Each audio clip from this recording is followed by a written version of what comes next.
The fact that Miss Pete is a successful entertainer has brought a spotlight on the important issue of violence against women. Well, it does not look good for Tory Lanez right now because the judge is not in his favor. And why is that, you ask? Well, for this Megan Thee Stallion case, it looks like he's being denied bond and he's staying behind bars. So just today in court in Los Angeles, pending his appeal, he's trying to get requests for bond, but he got denied. So he asked the judge to let him live with his son and wife instead of staying behind bars while his appeal plays out. Ooh, the judge also noted that Tory is convicted of a violent felony, has a history of violating court orders, and isn't a U.S. citizen. I guarantee the whole violating court orders thing probably made a big impact as well. Abide by the rules. But I don't know why I'm trying to reason with a guy who just pops his gun off at a woman's feet when he's drunk. Leave the man alone. He was being goofy. He had a couple drinks. So Tory's defense lawyer argued the point, saying the Canadian rapper is an American legally on active work visa, has no reason to go back to Canada, but obviously that didn't matter to the judge. So just a reminder, Tory was facing 22 years, but he ended up getting 10 years behind bars after being found guilty of 3 charges last year: negligent discharge of firearm, assault with a semi-automatic firearm, and carrying a loaded and unregistered firearm.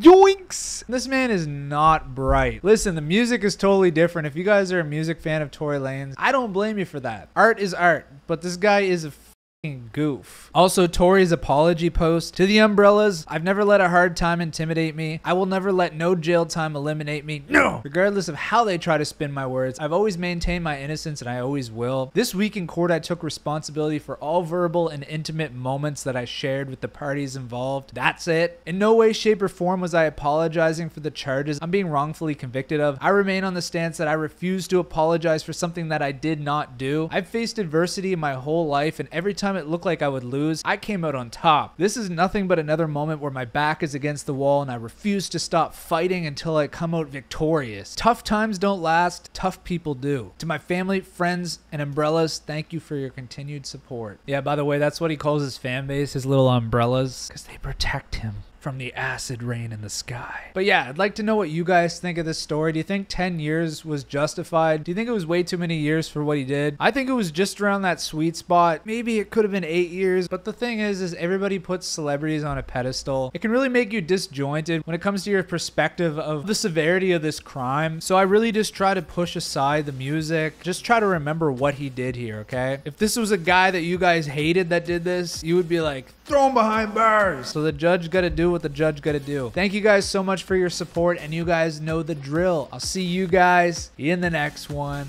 Peace.